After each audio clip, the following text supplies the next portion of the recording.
Senator Feinstein. Thanks very much, Mr. Chairman. I think Congressman Romer raised a good issue, and because some of us worked on the Border Security and Visa Entry Reform Act, we just pulled the law, and it's, as you know, there wasn't an interoperable database. My understanding that the law provides that now there should be one. Whether all the security databases provided for in this law are now operable is a question I'd like to ask. Senator, is that addressed If you don't mind. I can answer that in part, and that is that we do provide to the Foreign Terrorism Tracking Task Force, we began providing data on all the unclassified data elements of every individual in the tip-off database. So that is provided to domestic law enforcement. Moreover, we do provide... Now, is it provided to INS so that if an individual asks for an extension on their visa and that watch list, and they're on the watch list, that INS has that data at their fingertips now? INS would have access to that information through the Foreign Terrorism Tracking Task Force, in which INS is an integral member. That is my understanding, Senator. I think we ought to check that one out. Mr. Chairman, I just wanted to state publicly, and then I wanted to ask the two agents a quick question. The one thing that comes through to me very strongly from the staff report is how easy it is for those who would do us harm to use our system falsely, to game it, to get into the country, and how much they knew about our system. You know, it's amazing to me that when the expedited access program went into play in May of 2001, the very next month, 5 of the hijackers avoided a personal interview by using that speedy access system in Saudi Arabia, which has been since, as I understand it from the staff report, done away with. They knew how to get multiple entry visas. They knew how to get a new passport to avoid saying where they traveled and how often they traveled.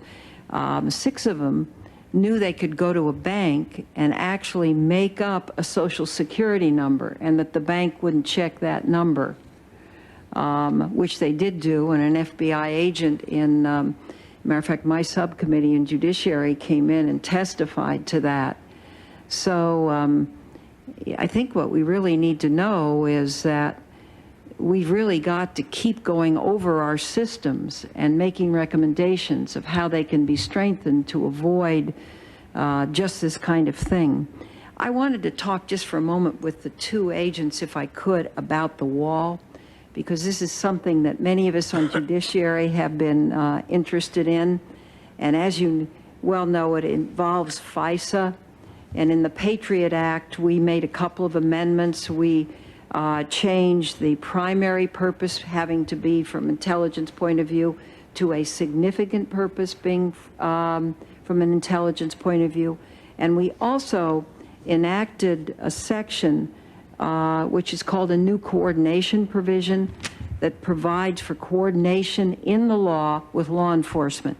And I want to just read to you a couple of the points and see if you believe it covers what we need to cover. Federal officers, well, in other words, the FISA Act is amended by adding federal officers who conduct electronic surveillance to acquire foreign intelligence information under this title may consult with federal law enforcement officers to coordinate efforts to investigate or protect against actual or potential attack or other grave hostile acts of a foreign power or an agent of a foreign power, sabotage or international terrorism by a foreign power or an agent, clandestine intelligence activities by an intelligence service or network of a foreign power or by an agent, and coordination authorized under other sections. So clearly, there is a very clear consultation that is permissible now under FISA between the intelligence community and the so-called Title III law enforcement community. My question to you, and I'm sure you've probably reviewed this, is do the agents, for the most part, that you come into contact with believe that this is a significant improvement and that that wall, you mentioned something about the wall being broken down, but is down sufficiently so that you're not hampered when you have to perform one of these investigations?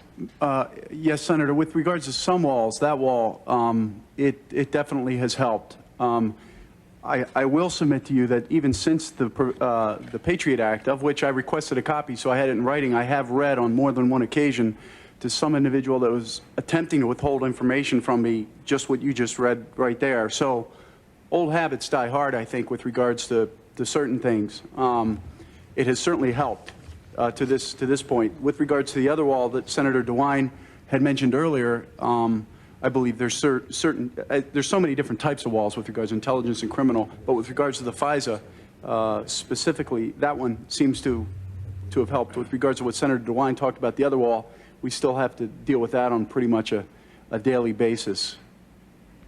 Because we just had a hearing in Judiciary, and the Justice Department, as you know, the FISA court, I think only for the second time in its history, has just produced a hearing, produced an opinion saying to the Justice Department, where they tried to sort of entirely break down the wall in terms of the application for a FISA process, that the significant purpose test remains. And the Justice Department apparently did not want it to remain. The FISA court had a unanimous opinion. That opinion is now on appeal. Do you have a view on that subject? No, ma'am. I think there is some document that I was handed within the last week that talks about that specifically, and is going to be circulated to the field, but I don't have any knowledge of that. Thank you. Does the other agent have any knowledge of that? I'm from the CIA, and most of this is Greek. I'm sorry, with all respect, All right. I don't. Well, it still is to some extent with me. Mr. Rollins, do you have a view on that? Senator, let me start at the beginning and move forward. I'm not a legal expert, and as you know, Spike Bowman, the Deputy General Counsel, will be with you next week to walk through this. But unquestionably, the concerns that my colleague raised about the issue of opening criminal or intel goes by the wayside with the Patriot Act. And it's probably one of the most substantial positive changes that you could have put into place to allow us to move information as quickly as we possibly can in situations like that.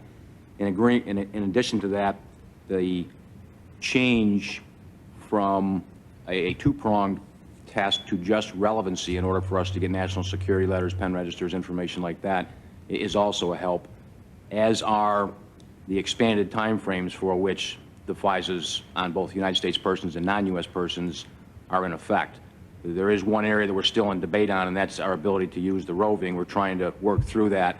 We would like in counterintelligence and counterterrorism the exact same capabilities we have if we're working public corruption or organized crime cases. I think there's still an issue to be worked out there. Finally, as regards the last piece, my understanding of it is